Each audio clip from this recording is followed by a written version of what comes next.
Okay, and we're live. Hello. Okay, Cory.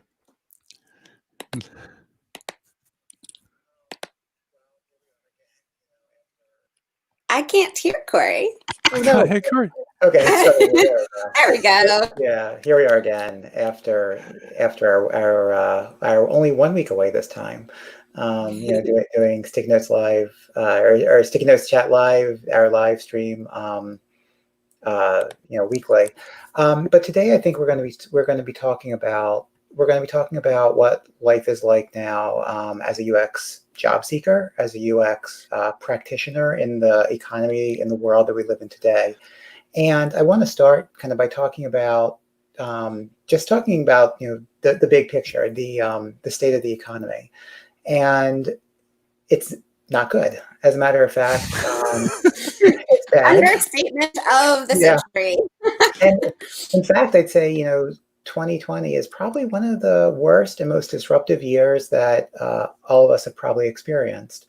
But what does that mean for UX? What does that mean for the profession? What does that mean for the people doing the work, the people seeking jobs? What does it mean for all of us? So, so let's start and talk a little bit about, what you guys see the world being like. What about you, Amanda? Yeah, sure. So I think not terribly surprising, right? When all of the COVID stuff started to hit in the United States, I was fully booked through the end of the summer. It was March at that point.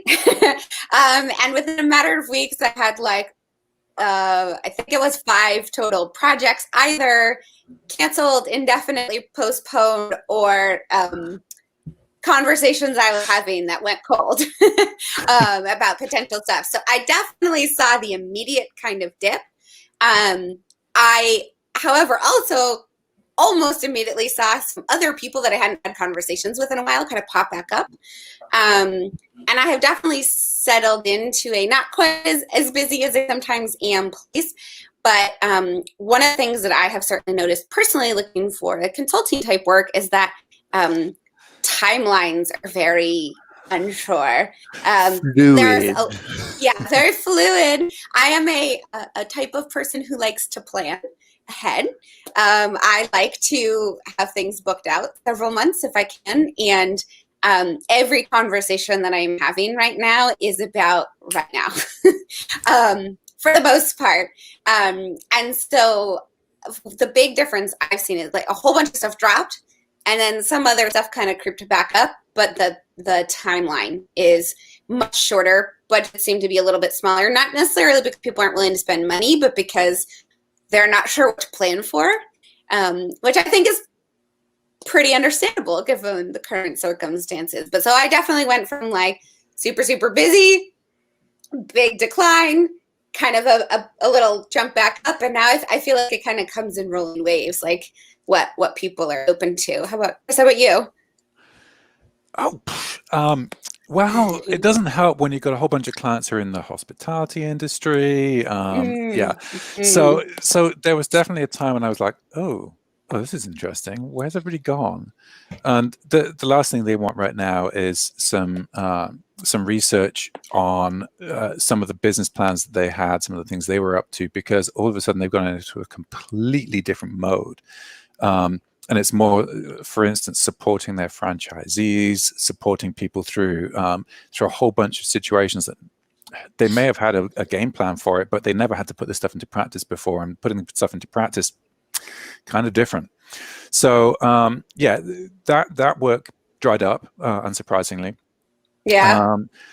But then I was thinking, well, what am I going to be doing? But then a whole bunch of other people seem to, like you said, different people seem to have materialized, and a different kind of work too. It seems I'm going back more to doing things like remote design reviews of people's sites, so that I can give them a set of issues that they can then use to improve the site in the future, or other work as well that doesn't involve that in-person research quite as much, more relying kind of on my expertise than on necessarily what I can do to help people understand their users' needs directly. So yeah, it's interesting because that work has kind of taken over. Again, that whole thing about the fluid timelines is kind of interesting. It's like, yeah, we want the work. We don't quite know when we want the work. Let me get back to you. I've got to get some budget justification for this. And that's always been the issue, always been the case. But it just seems to be a bit more kind of up in the air right now. Yeah, no, I found, I mean, my main industry is federal and state government. And I've discovered that was actually a really good industry to be in right now. Yeah. Because the work never did stop.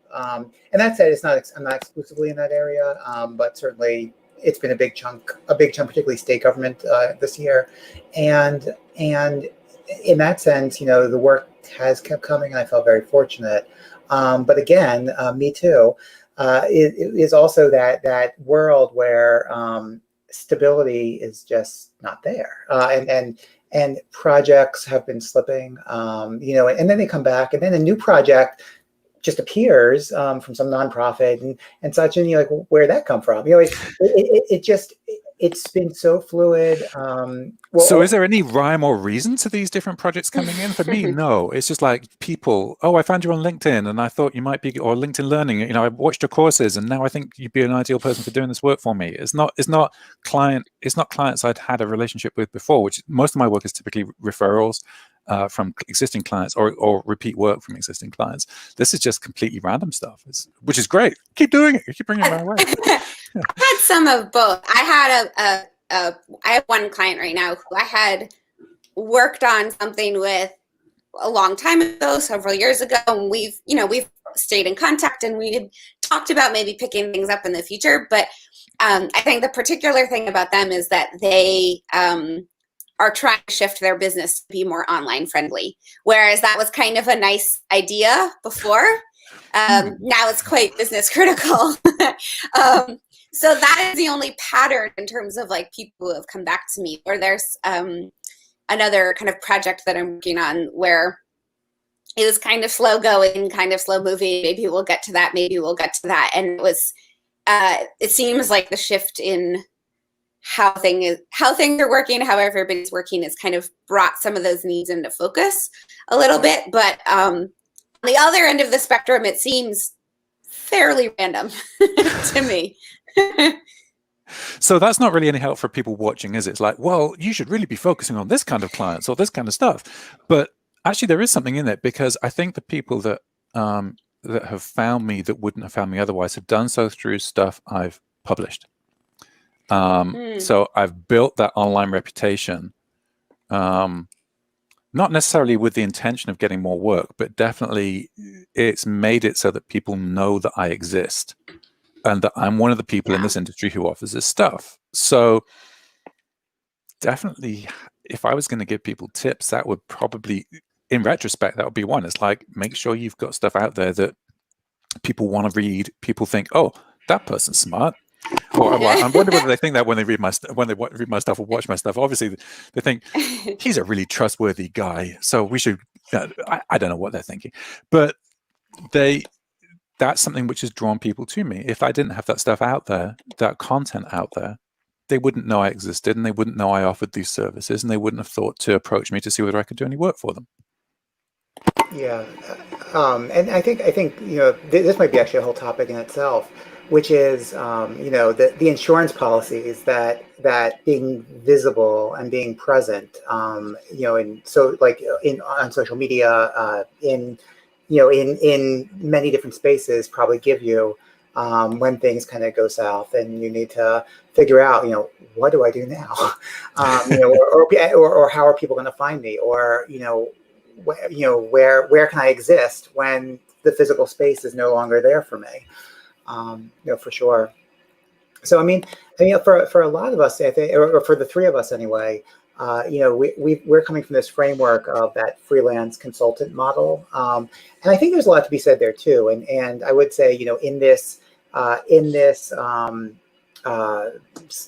uncertain state, it's neither better nor worse to be a freelancer. It's not like, oh, no one's going to hire me, because sometimes they say, well, I'm not going to hire the full timer. I'm going to hire the freelancer for the project, and I'll figure out later. So I feel equally safe, and which is probably not safe. Which is not at all. We're all on. Safe, whether I'm a freelancer or an employee. I mean, there's no right answer there for sure. But would you start your freelance company now? Well, I started in 2008, about a month before the economy really crashed. But at that point, I knew I had some work. Right. I didn't start until I knew I had some work, and it was all good. It was all, it all worked out. I mean, those were really good years, even as the economy was kind of, that's still a totally different world than that. That was nothing, I think, in a lot of ways compared to this, although in some ways worse, because of the economic foundations. So.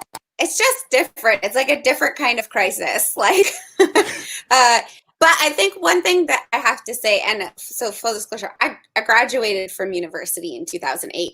So I was fortunate enough to not really fully grasp what was happening. I knew the economy was bad, but I didn't really know what that meant. I didn't know what, and to be like totally frank, I still kind of am not exactly sure that I know exactly what that means for me when unemployment is 10% versus 15% versus 5%. Like sometimes it's hard to kind of suss that out. But I would say that very generally compared to the overall economy, we can't really compare UX work to the overall economy per se. Because I think we're a little bit in a,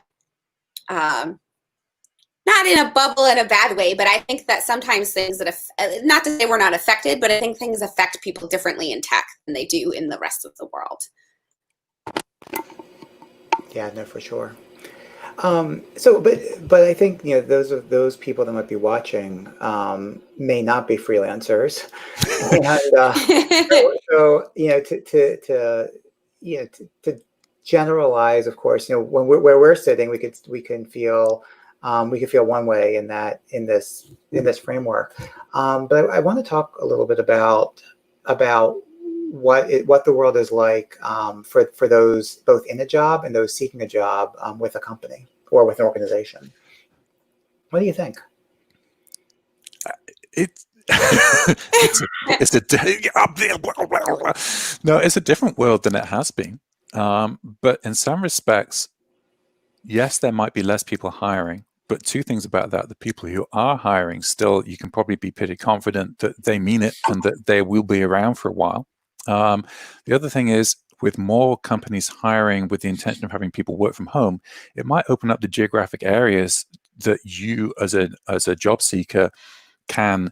Well, you don't have to think about geographic areas anymore. Rather than thinking, well, I want to stay in my current area, what are the jobs in my area? You might be able to take a job that's across the country. I don't know, but potentially even take a job that's in a different country, just because the ability to work from home means that you're not limited to where you end up working. Yeah, and anecdotally, so I don't really do this full time anymore, but I used to work really closely with a large recruiting consulting firm, and I also help run local Ladies at UX group and a group called Tech Ladies. It's about connecting people with opportunities. So I am a person who people ask questions about jobs a lot, and I'm happy to do so. But and even also just I think I'm a name that kind of comes up a lot in my area if people are looking to hire. And so I will just say, like, anecdotally, I kind of saw that same dip for full-time jobs of like, yeah, it seemed like stuff really slowed down. Everybody was kind of like not hiring or pausing things for a minute. And then it seems like as everyone's kind of maybe taken a breath, settled into figuring out what it looks like to work in a distributed way or kind of reconfigure their budgets or whatever, people have started to hire again. So even just from the crudest of baseline measurements of how many recruiters reach out to me on a given day on LinkedIn about a local job, I feel like it went from here down and now it's kind of leveled back off again. And I know that in my area anyway, where I live in North Carolina, there's quite a few people who seem to be hiring, or at least the same 5 recruiters all working on one job because there's lots of conversation happening. That could be it, but I think no, there are people hiring. There's even new sites which seem to have sprung up. I'm not sure if it's post pandemic or what, to try and help people find jobs. One of them is the amazing design people list, and that's 2 things in one. It's like, actually, you know what? I'm going to post a link to that in the chat because there we go. Amazing design people list, adplist.org. That's a place where you can get your design portfolio reviewed by an existing designer who's in the industry, who will be reviewing it not for giving you a pat on the back, but reviewing it to show you how you might want to improve it to help your job prospects. And the other thing is they also have a list of jobs and you can search by location, you can search by job type. They've got UX research jobs as well as the more experience design, visual design, graphic design jobs. So there are still jobs out there, especially if you start looking around on some of these sites, you'll get this concentrated group of jobs that are obviously being posted by people who care about the design industry, the design world. So it's not all doom and gloom. Yeah. I think really, where we are kind of professionally, the types of jobs that we do are still critically important. If the economy goes down, if the if people are spending less money, they're going to spend the money on the things that are more usable. They're not going to. It's not going to be, oh well, it's not so usable, but whatever, it's okay. And we kind of in UX and every tangential job related to user satisfaction and customer happiness is still a good place to be. I mean, it's still a good place. It's still there are still jobs. To your point earlier, Chris, about being able to be a little more geographically diverse. Certainly now, probably at least partially going forward. As we see the evolution of jobs. But UX is also about evolution. I mean, we're about evolving the technology to support what people potentially want to do. So we can kind of both be recipients of the benefit of this kind of work from anywhere kind of world, but we also can be the creators of it. I mean, we can improve big picture. It can improve the very kind of infrastructure, not technically, but usable, make it more usable, and create this better world for us and for everybody else. We have a vision. Yeah, I was gonna say, I also feel like this is a really good opportunity for people who, I know that there is and we could and probably should have a whole other debate about the discrepancy between junior design people or junior UX people and research people and junior jobs versus senior jobs. But one of the things that I think happens in a time like this is that people get creative and they get flexible.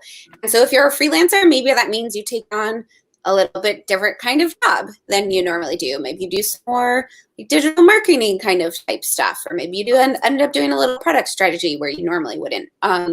Or if you are newer, trying to get into a new place, this is an exceptional time to be like, well, I was working in this other job and that job ended. And so now I'm looking to expand. I'm looking to learn a new thing. I'm trying to make a pivot. I think that it can be really scary, of course, but it's also, you can kind of look at it as an opportunity to force some change to happen if you need to, or an opportunity if you were looking for it before but couldn't find an in somewhere. Now maybe there's a way that you can do that. Maybe you take, if you're trying to transition into UX, but your company has laid off UX people, maybe you start doing some of those tasks and then kind of put it under your belt. Or like I said, if you're freelancing or consulting, maybe you take a little different kind of a project or offer a little bit broader of a range of services. I think that it's easy to get kind of caught up in there are no jobs, there are no projects kind of feeling. But I also think it's kind of a matter of what you make of it and what you decide you want to do with it. Well, I mean, I guess also to the point of people who don't have a job or don't have a project, there's so much learning. I mean, besides our connection through LinkedIn Learning and Let's all plug that just a second, shall we? Unpaid promotional. Besides that, I mean, there's plenty of opportunities for learning. There's plenty of opportunities. There's books. There's blogs. There's so much to better oneself in a time of not having as much work or not having any work. It shouldn't be like, all is lost, because it isn't, for sure. And in fact, I'd say it's a chance. Don't just take that learning and internalize it. Also push it back out there. We were talking earlier on about having created content which people have noticed as a way of then them recognizing us and deciding that we might be the right person for a job. If you're learning a new thing, write about it. Maybe take what you're learning and then write an article about, well, how would I apply what I've learned given the current situation where we might not be able to be as close to people as we normally would be, or where we might be remote in our work, or what happens to if I was learning about user experience, I was learning about user research, and I was thinking about recruiting. Well, how does recruiting change in this current situation? And write an article about that. And just doing that will help you research it and think it through in your mind. It gives you something which you put out there online, and it's also something you can talk about with some experience in a job interview. So it's serving multiple purposes at that point. There's plenty you can do at this point in time if you don't have a job to really help improve your prospects in the future. Yeah, and that kind of circles back nicely. There was a question earlier about how experienced do you have to write or create things. And I just want to say, I don't think that you need to have experience to write about a thing. I just think you need to say that when you write a thing. So if you write something, you say, this is my experience, this is what I tried, this is how it worked for me. Great, you can be at any level, any experience, you can do anything. When, however, you are trying to teach other people how to do something, you have to be honest about the experience that you have. So I always like to say that anybody can create and anybody can teach people something from their experience. But I want to also put a big caveat out there that just because you wrote it down doesn't mean you're an expert in it. And just because somebody else wrote it down doesn't mean that they are an expert in it. So just use caution all the way around, because one thing, I know I've done a lot of hiring, and one thing actually that has been a, I guess, red flag is when people have presented themselves as though they have tons of experience doing something. And I'm like, okay, well, tell me about a time you put that into practice. And they're like, oh no, I just wrote about it on Medium. And I'm like, well, that's not the same. That's cool that you did that, but it's not exactly the same. So I just like to put that caveat out there that anybody has interesting things, and like a slice of their experience can be useful. But you have to be like really careful to be authentic about representing your experience. Otherwise, it's not going to do you well.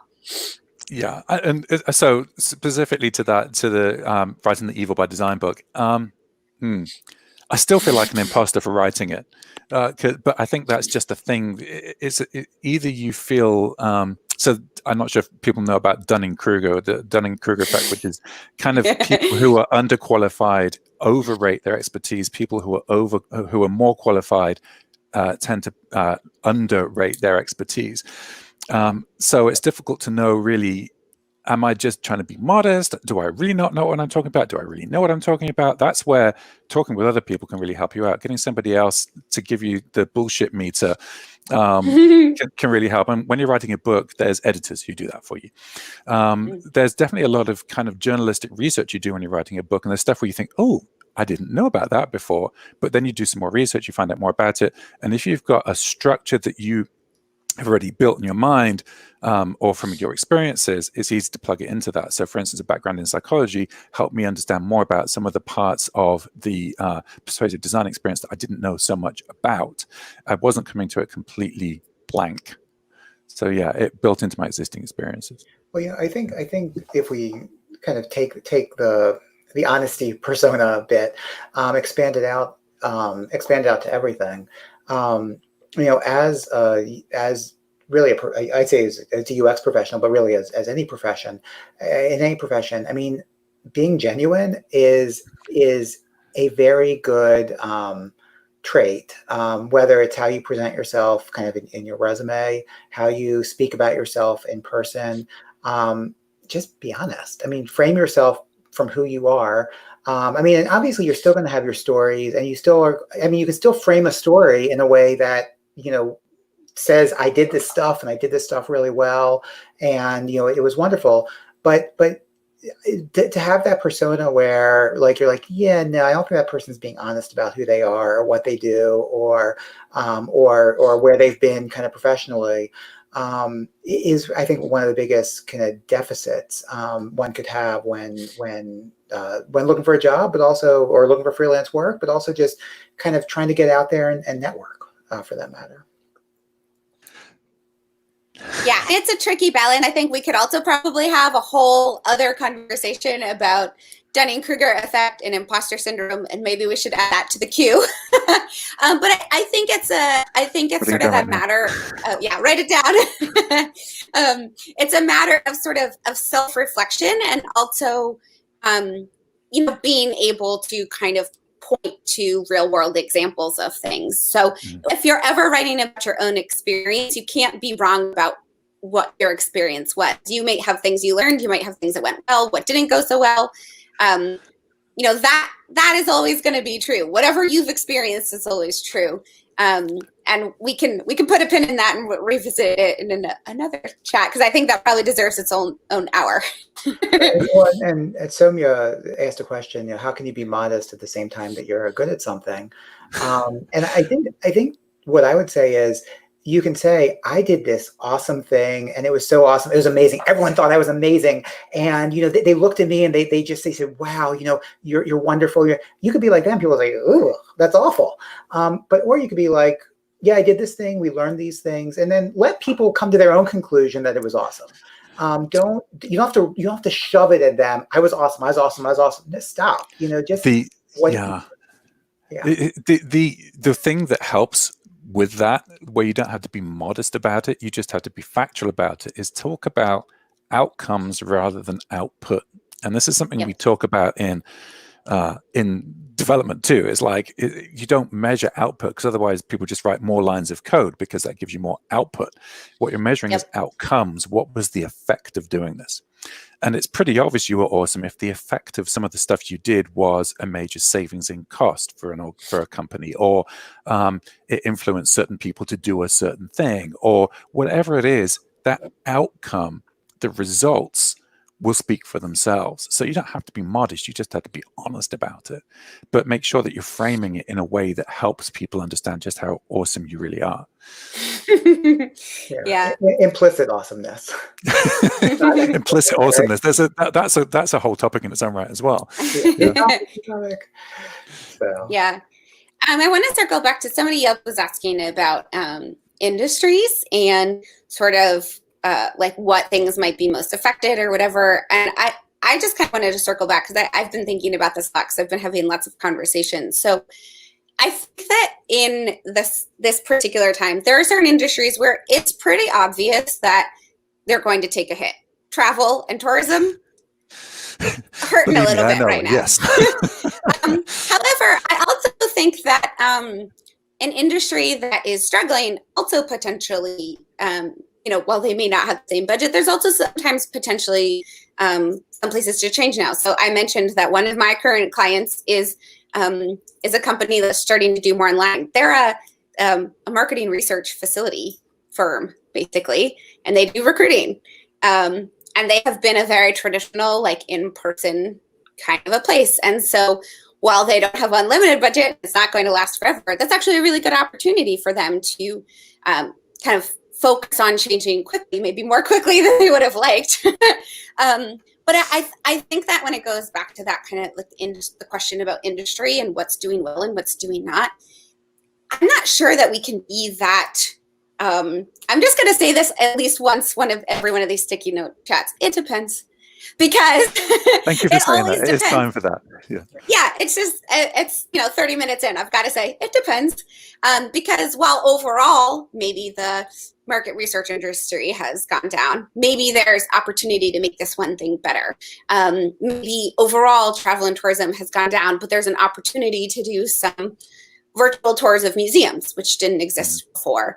So I want to kind of encourage everyone, and I don't want to have blinders on and say everything's fine when it's not, but to encourage people that even if you have traditionally worked in an industry that is being really hard hit right now, or wanting to get into that, that there's always opportunity, but you also have to be open to different ways that might look, how that might look. So the opportunity to work with, again, the travel industry right now might be different than it was 6 months ago.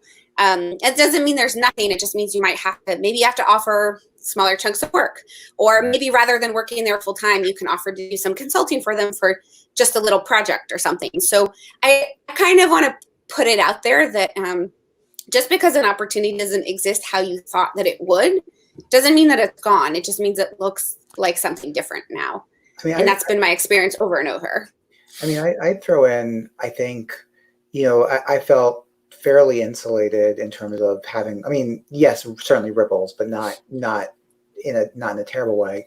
Largely because a lot of my projects have funding that was pre-allocated. That's kind of that's been actually the best thing. And what are they? Well, one, like I say, I've probably half my work over the last decade has been federal and state government, which tax dollars are already paid. Because basically the work happening now is from tax dollars, last year that were allocated. But also nonprofits that got a grantor to do a particular project. One, I've got a museum that had philanthropist funding. Things like that whereas like travel industry, the funding is really real time. At least it feels that way. So granted, that's a very general statement, but it in my experience, it's also been okay by that decision role in some ways. Yeah, I'm wondering I'm reading some of the news about local authorities maybe potentially going bankrupt because they've had to pay out more recently than they have managed to get in income. I'm wondering what that means for your role in 6 months, a year's time, when the allocation comes up in a year's time. Have you thought about that at all, Cory? Well, so I don't. So if you're talking about like municipal governments, I have not done any work with municipal. Oh, right. So yeah, you're so safe. basically, mine is exclusively been U.S. federal and state, and in that sense, sure. Work is going to be hit. But we haven't seen the sequestration that in terms of kind of the workflow. Things were far worse when there was like in the federal government where there was sequestration, which basically kind of froze everything in place for, I don't know, a year or whatever it was, a year or two. It took a long time for that to recover. But that's not the kind of economic impact that we're seeing right now. Right. So either at the federal or the state level. Again, I can't speak at all for municipal governments. I don't know, but yes, but I do worry also that for all of this, when there's funding, the counter to your point, Chris, the counter is that the funding happens. The funding in the past is fueling the work now, but the funding that would happen now is that not happening. Therefore, who knows what's happening in the future? Yeah. So yes, absolutely, I think that's a potential risk.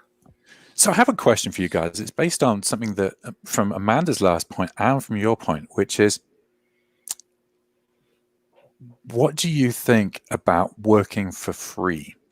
For somebody who's in a position where they're looking for a job and they get an offer of something that will give them experience, but there's no money associated with it. What's your thoughts on that? Should they take the role? I have so many thoughts. Just to be clear up front, I do as well, and I wrote a whole article on it about how. But so here's what I will say. I 100% understand why people want hands-on experience when they're looking to hire, and so I understand therefore why people want to do projects. So they're like, anything you can give me, I'll take. Like, you don't have to pay for it. but here's a couple of thoughts that I have on that, which is that one, your work is still valuable, even if the person that you are working for doesn't have budget. And so if they save money or gain money from work that you do, you're putting yourself at a disservice. You are devaluing the work that you have done, and you are setting an expectation that other people can hire you for free. And then when they do get budget, they're not going to be like, oh, you know what we should do? We should hire Cory for however much per hour, for however much per project. They'll say, that person who did it for free before, we should hit them up and see what happens, because we could do it. But I want we to can offer spend all the money on cookies instead. yeah, or building more stuff, because that's a good idea too. Yeah. But I want to offer an alternative, because I could go on for a very long time about why I don't think it's necessarily a good idea to give away your work for free. Here's what I will actually say, though, is that if there's some sort of organization that you care about and that you want to improve, I think it is okay to donate your time or your expertise, as long as you treat it as a donation of time and expertise. So for instance, if you right now there's always been, and there's probably more than ever activity I've seen talking about, social justice and equality and ending racism. There's more activity than I've ever seen on that front. If you would have given money to them, you could give your time instead, and you could help make improvements to, an organization that's working to that front. That's not the same thing as working for free, though. No. And so I want to distinguish, it's okay to donate time and expertise and money. All of those things are okay, but I think that just finding any old commercial place who will take your expertise and run with it, I don't think is usually a good idea. Right. It usually ends up a lot better for the person who took your time than it does for you. Right. I mean, I'll throw in. So many months or sometime last year, I wrote a blog post about UX for Good. And I said, hey world, if I have time, and you have a doing something for good, and you can't afford to hire a senior researcher, let me know. And to be honest, it didn't work, and also I didn't have that much time anyway. In the end, it was kind of busy. But I was hoping that I would have the opportunity, because I have as a freelancer, I have dead time. When I'm not actually doing paid work, and I was like, I could do this good stuff. And what I didn't want to do, I think, Amanda, you kind of hit the main point, which was someone's making money off of me. I didn't want anyone to make money off of me. I wanted to do good. And also, I was at LinkedIn Learning, filming a course shortly after, and did a learning break on UX for Good. So it was out there. I was like, I want to put it out there and such. And like I say, it's something I still would do, if I have time, in the future. But I think that is really it. It's the am I doing good or not? I also encourage people when people say, well, I can't get any experience, they're always looking 3 to 5 years experience, is find whatever organization you want that you would volunteer for anyway, whatever it is, whether it's some sort of communal organization, a faith-based community, anything. That you'd say, hey, if you're a researcher, can I do some research on your website, with my fellow members? If you're a designer, can I create some potential mock-ups of how things could look? And then you're on your own terms, and that's really cool. But again, it's not, you don't want to be left with the feeling that you're taking advantage of, or that someone's taking advantage of you. And as an employer, you don't want to have sitting in the back of your mind for the next couple of years, I took advantage of this person because I wouldn't pay them, and I got free labor from them. It was awesome. You don't want to have that sitting in the back of your mind. I think those employers are actually okay with that. That's part of the whole problem. Maybe they're not. Maybe they think they're okay with it. But sometimes you could say, hey, free labor, and then I feel kind of guilty about that. That wasn't. I hope they feel guilty years later. So you don't want to have that guilt years later.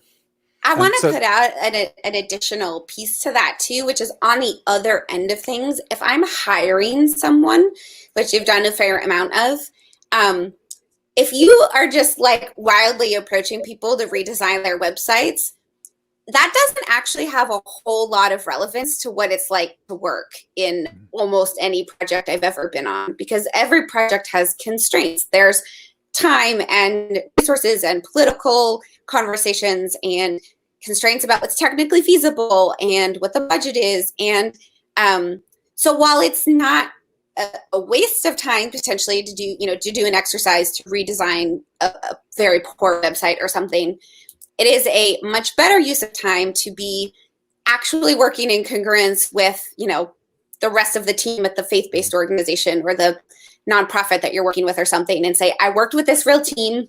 I worked in these real life constraints.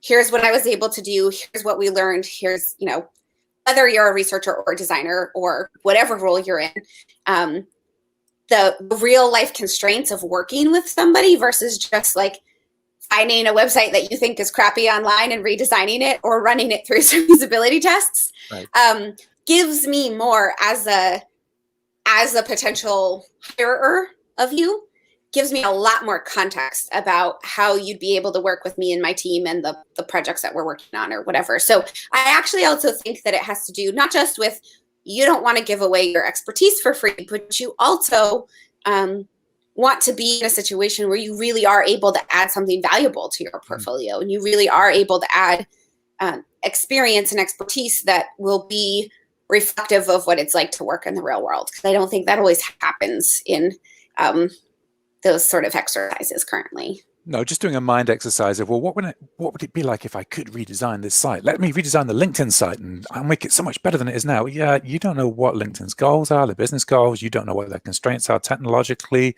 legally, any of those things. So yeah, it's a fun exercise, and you can tell me why you did some of the things you did. But if you had to work with a team, I'll learn a lot more about what you learned about, whether you can even work with other people to do this stuff. Yeah. Well, I think right there is also an interesting future topic, which is companies get condemned when they do X, Y, and Z. This company did X, Y, and Z. It's bad. They care only about their profits. They don't care about this or that. Talking about constraints, I mean, to seek to empathize with a company and understand their constraints and what they're working on, and saying, hey, okay, they made a bad decision or they made a good decision, but at least first you've got to understand those constraints in anything you do. I mean, and that makes a good consultant. I'm not going to come in and change you. It makes a good employee. I don't need to utterly upheave everything that you've ever done or whatever until I understand fully the context that you're working within, and then I can perhaps tone down my critique and within whatever realm you're stuck. Yep. Yeah, let's put a pin in that conversation, because I think you're right. I think that could be its own and probably should be. But so back to the sort of opportunity conversation, I'm curious to know, are there different places that the two of you are looking at for new opportunities? Are there different conversations you're having? Like, how is it different now than it was, say, 6 months ago?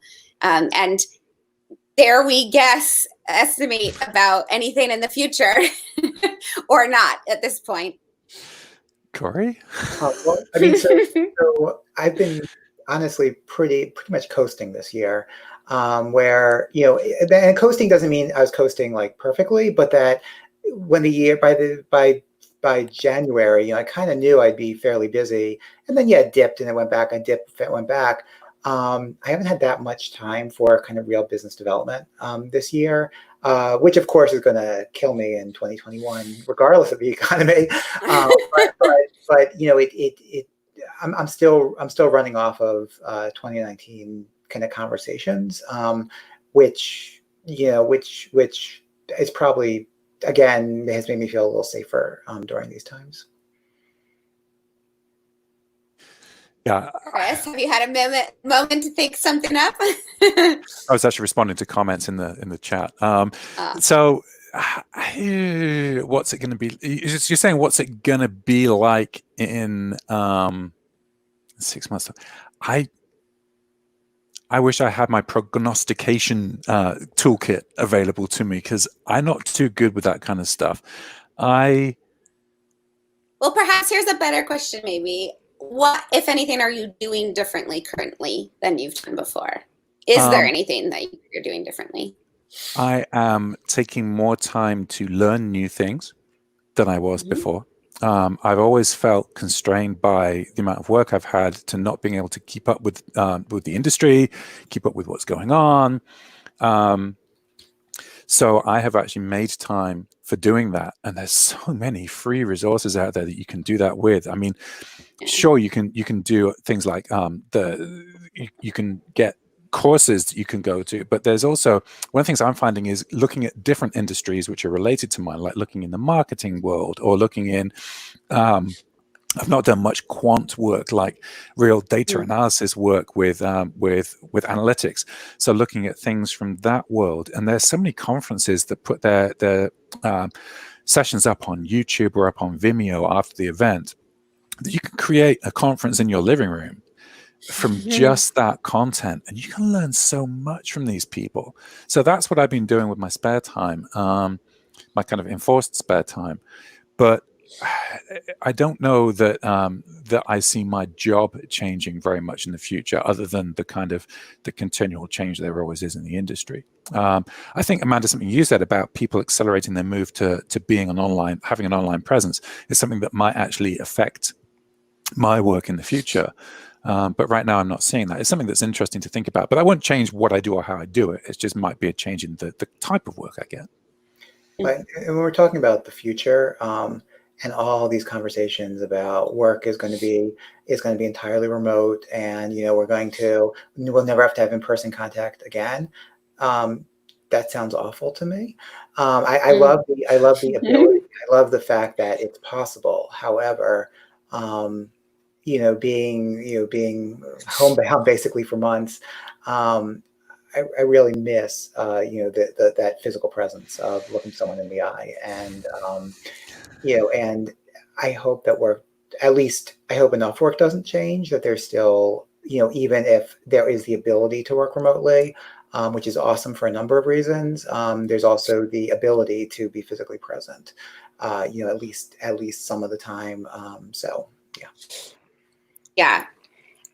Okay, so let me just put the caveat that if any of us knew the actual future, we wouldn't be here on this live stream. We'd have some sort of tropical island that we lived on, because we would have seen this already. But I think that my 2 cents are that I think that work is going to change from the future. I think that nothing is going to go back. I think everything's going to change. I don't think anything is going to be exactly how it was before, but I don't think it's going to be exactly as different as people think either. Like, I don't think that everybody is going to work from home forever. I don't think that we've come to the end of in-person research. I don't think that we've come to the end of in-person collaboration sessions. I just think they might look different than they did before. And who knows, people are really good at forgetting stuff. Maybe in 10 years, this will all be a distant memory. But I think what's happening is that it's accelerating some of the shifts in culture that were already starting to happen in some places, in terms of flexibility of hours and working in an office versus at home, that kind of thing. I think there's going to be